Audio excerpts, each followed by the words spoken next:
The Teal Mask DLC takes Pokemon Scarlet and Violet players on a field trip all the way to the rural region of Kitakami. And with a new region comes a brand new set of trainers to battle. Each of these NPCs gets 3 lines of dialogue, and my hope is that at least some of them say something interesting. Unfortunately, I'll have to scale back my expectations since there's only 38 trainers we can battle in the Teal Mask, excluding the 2 new rivals, which means Kitakami has a measly 1/8 of the trainers we could battle back home in Paldea. But hey, quality over quantity, right? Settle down, buddy, it's a Pokemon game. Of the 38 trainers, 25 had lines that are what I would consider filler gibberish. These were lines like, "I, the delivery man, am making a delivery. How about a battle?" They are the reason you button mash through the trainer text, or outright skip most, if not all, of the optional trainer battles. The one bit of good news is that some of these lines at least try to give some life advice, or fit with the context, or throw a pun at you. "Let's battle again sometime,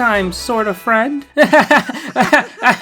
That's so funny and relatable, right? Sort of, viewer? I hope laundry and homework is going well. You got this. The next 5 NPCs shared what I'd call Pokemon facts. This kid tells you all about the place that sells an item that helps you evolve your Applin into its brand new form, while this other kid geeks out over Geodude and even makes a reference to their Fire Red Pokedex entry about how some people would throw Geodude at each other during snowball fights. I kinda like seeing these types of NPCs and hope Game Freak includes more of them in future games. They are basically a walking Pokedex entry, and it makes sense because they're kind of obsessed with that one particular species of Pokemon. Whether it's a Wooper or a Rattata, I'd love to see more of them. The next category, which also has 5 NPCs, shares information about Kitakami. Things like how the mountain is considered to be a sacred land, or how the trainers are expected to call out to each other before battle. Can't do the whole eye contact thing anymore. And remember that caretaker guy? Yeah, he's got a daughter, and she's very happy to tell you about Kitakami Hall. There's also the businessman who is concerned about the apple stand with no salesman. Unlike him, I've watched enough abroad in Japan to tell you that this is a reference to how some farmers sell their produce in rural areas. The final 3 NPCs you can battle all fall into what I'd consider to be the most important category, the lore keepers. Coincidentally, all 3 of them are also part of a side quest chain. You got Perrin the photographer, Onair the glitterati, and Muramasa, the leader of the Kitakami Ogre clan. Minor spoiler warning, I guess. To battle Perrin, you need to collect 150 of the 200 Pokemon in Kitakami, which isn't too hard if you've completed the main game Pokedex, since only about 100 of them are brand new Pokemon. After winning the battle, you get to go on a Pokemon Snap-esque journey and catch a new Pokemon that can only be obtained through this questline, which is honestly how I think most super rare Pokemon ought to be found. You can only encounter this super powerful beast of a Pokemon thanks to the help of a Pokerator this photographer bought at a thrift store, and the fact that you could camp out in this cool shaman tent until the conditions were just right for it to appear. It makes it so much cooler than, "Oh yeah, I just caught this Axu wandering around Route 6 and now it's gonna absolutely decimate your whole team."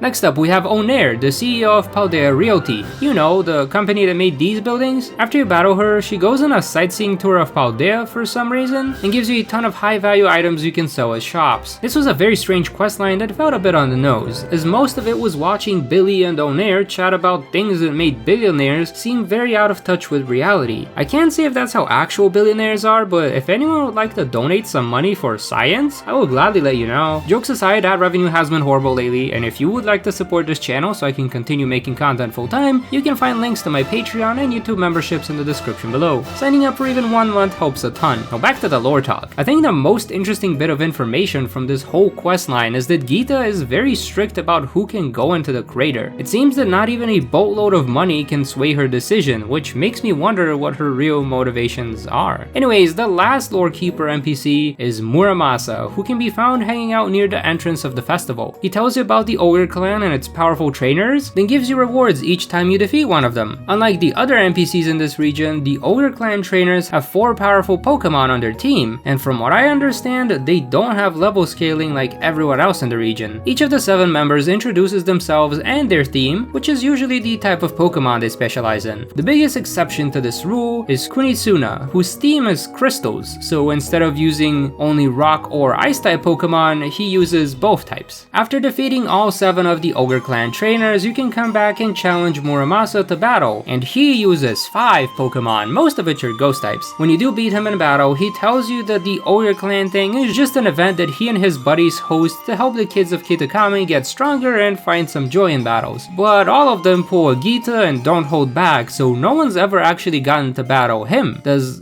that make me the champion of Kitakami? Now I kinda wanna do a Carmen or Karen run just in the DLC to see if they can take down the Ogre clan and become champions of Kitakami. And this is exactly why having lore trainers and side quests makes these games good.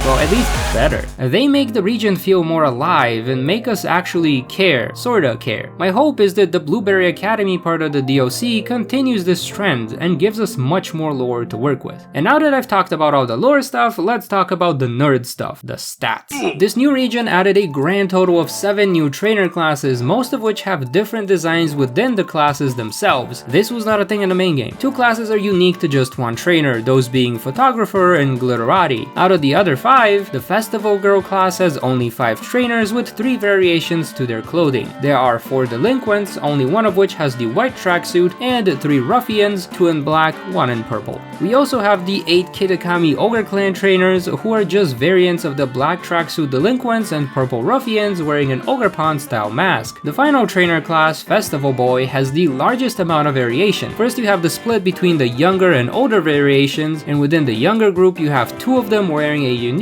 Pokemon bag. In the other Festival Boys group, you can see some of them sporting these cool glow stick bracelets for the festival. I really enjoyed seeing all these small variations between the trainers of the same class, as it definitely made each of them feel like a unique character rather than just another generic NPC. Some might say these are very small things, but I think it shows what Game Freak can do if they actually take their time on a game. Now stop giving us hopium and actually do this in the next one. The team sizes also look much better in the DLC, with only 9 trainers having 1 Pokemon, 18 having 2, 3 having 3, and a whopping 7 trainers having 4 Pokemon on their team. For reference, only 1 out of the 293 NPCs in the main game had 4 Pokemon. Now you could make the argument that the Ogre clan are kinda like gym leaders, but even then, only half of the Paldea gym leaders had 4 Pokemon on their team, so there is still absolutely no contest. The trainers here also had a much wider variety of Pokemon, with 82 different species in total, 79 if you don't count the Alola variants of Sandshrew, Vulpix, and Geodude. Popularity wise, there weren't many duplicates. Only 6 Pokemon in total were used twice: Squawkabilly, Seedot, Kricketot, Greedent, Geodude, and Applin. The thing is, 4 of them were used twice by the same trainer, so in reality, Seedot and Greedent are the most popular Pokemon used in battle for this region. That is, if 2 trainers using them can count as popular. I guess Geodude could also fit that bill. It's used twice by the Geodude kid and once by a backpacker, but he uses the Alolan form. Do with that what you will. I'm just happy that there was a lot of variety in the Pokemon used. I'm looking at you, Sinnoh. Overall, I'd say that the NPC designs and dialogue in the Teal mask was a huge step forward for Pokemon, especially when compared to the base game. I do think they have a lot of room for improvement, especially since all these battles are now optional. It is a nice change in how the game functions, but all these trainers now need to have some sort of value to get people to battle them. After all, it's much easier for me to level up my team by farming Chansey or doing raid dens, so unless you just enjoy fighting random NPCs, what reason would you have to approach them, ever? If you've made it this far into the video, you already know what I'm gonna say. Lore. If talking to and battling NPCs gives you more information about the world, its characters, and its mysteries, I think that's incentive enough to approach them. Although I am curious to hear what you think might make it worth battling all these trainers, so do let me know in the comments below. Oh, and also include the keyword Geodude in your comment as a secret way of letting me know that you'd like to see more of these types of videos in the future. Either way, thanks for watching, and I hope to see you in the next one.